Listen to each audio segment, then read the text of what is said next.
Okay, this is the Satyricon, the werewolf story in the Satyricon. And remember, it is a frame narrative. It takes place at a dinner from a wealthy plebeian named Trimaclio. Although our narrator, remember this is a frame narrative, so it's going to have stories within stories. Our narrator is Nicaros.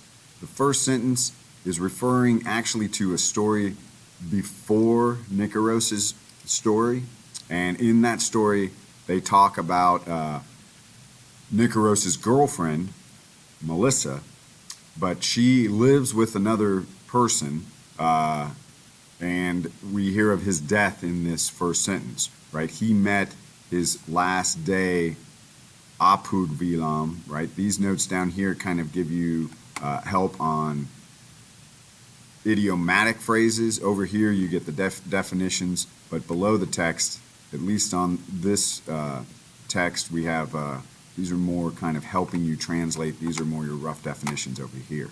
So he met his last day at the villa of his partner, of his tent mate. Therefore, I've got to pause. Hey man, come on in.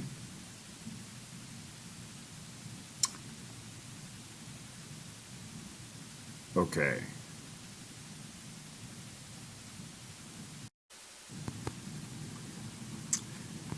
Therefore, through shield, through shin guard, I drove, I hastened.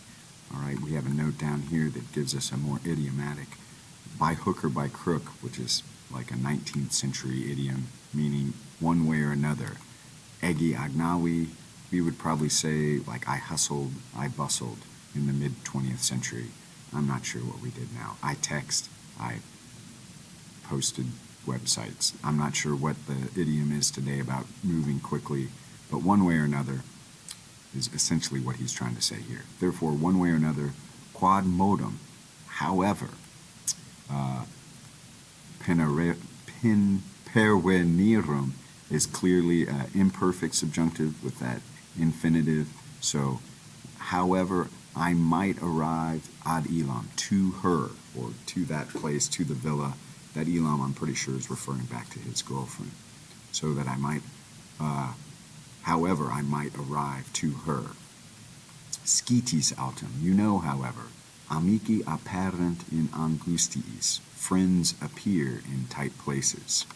Forte, which is a standalone word, you should know, by chance. Dominus exerat, that erat there is a pluperfect form, so you want to use had as your helping verb. By chance, the master had departed for Capua. Ad scruta scita expedienda. So this ad plus this nd on a verb form, this is a gerundive. It's called a gerundive of purpose. And the way we'll translate this in English usually is like for the purpose of buying scruta scita, odds and ends. But, or to buy is another way you could do that. But this construction, a gerundive with odd in front of it, is a way to say purpose. And the master had departed for Capua to buy odds and ends. Ego noctus is a shortened form. Noctus is from a deponent verb, non quiscor. Here, I, having gotten the occasion, I, having gotten the chance, persuadio hospitem, persuade my friend, or our friend, nostrum friend, ut mecum ad quinta miliarum veniat.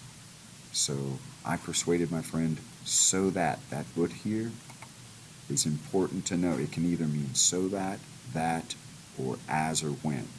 And the way you can differentiate them is to look at your verb. Here, the verb behind ut is in the subjunctive, so it's going to mean either so that or that.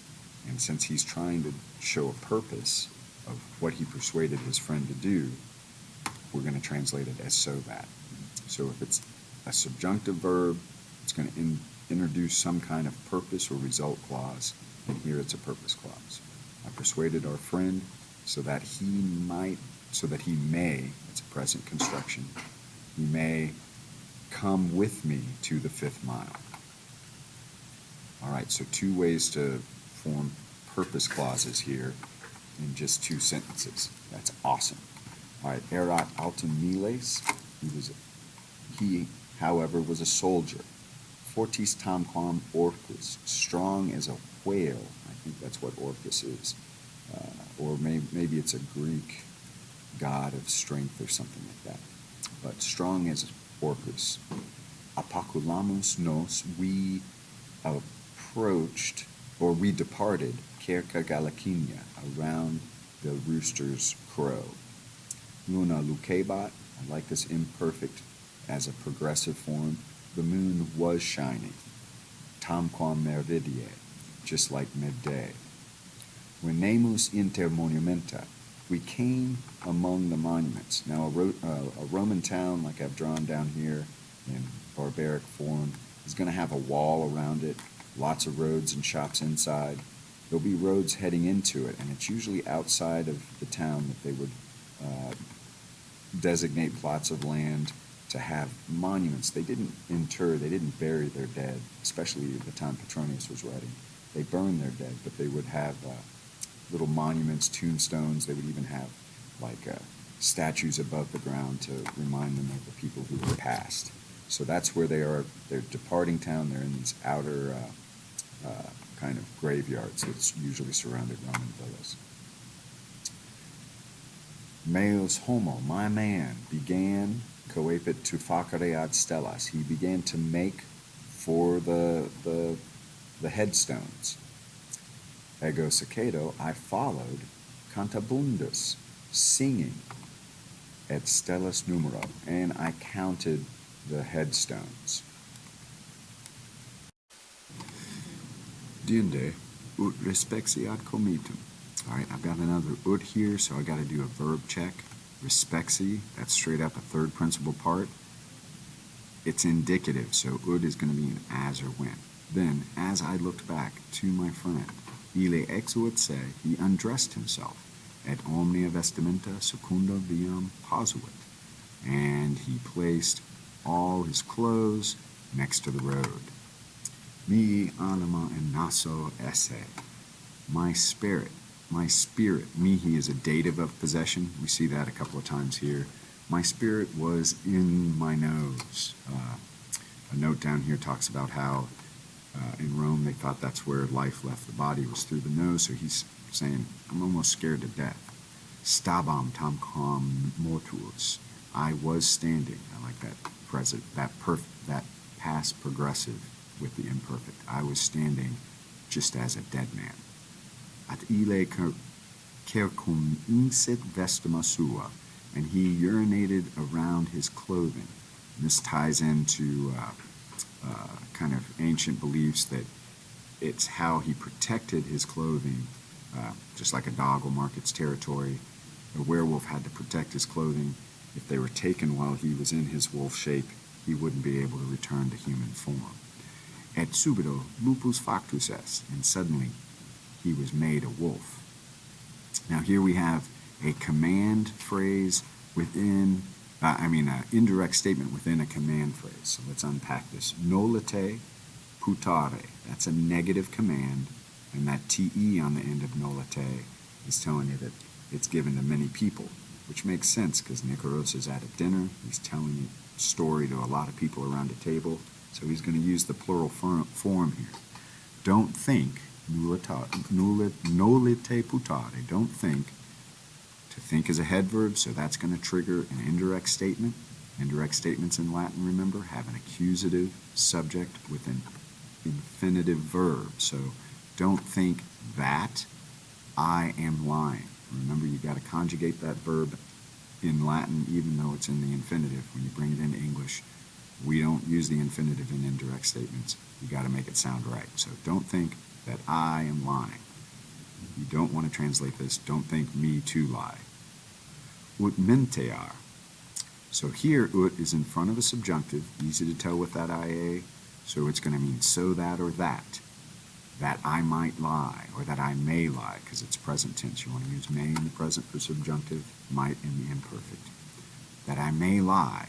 Subordinate clause, we got to unpack the main clause before that makes sense. Facio nullius tanti patrimonium. So I make of patrimony, I make of bribes, of not so much, nullius tanti. I make of bribes not so much that I might lie. Okay? Said, quod coeperam dicere, that eram on the end of coeperam, pluperfect, got to use had. But what I had begun to say, postquam lupus factus est, after he was made a wolf, coepit ululare, he began to wail, howl, ululate, he began to wail, and in silvas fugit, and he fled into the woods.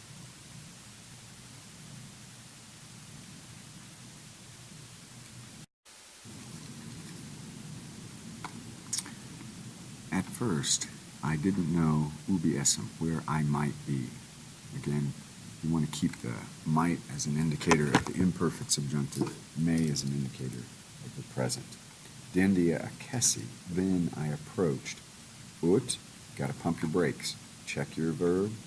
Tolerem is certainly a subjunctive form, so ut's going to be so that. Dendia akesi, I then approached, so that I might pick up eus vestimenta, his clothing. Ila, here that a could be she, but especially since I had vestimenta in the previous clause, it might be a plural, neuter plural, and when I go to my verb here, facta sunt, it confirms that, so I'm going to use they for Ila. They have been made stone, however.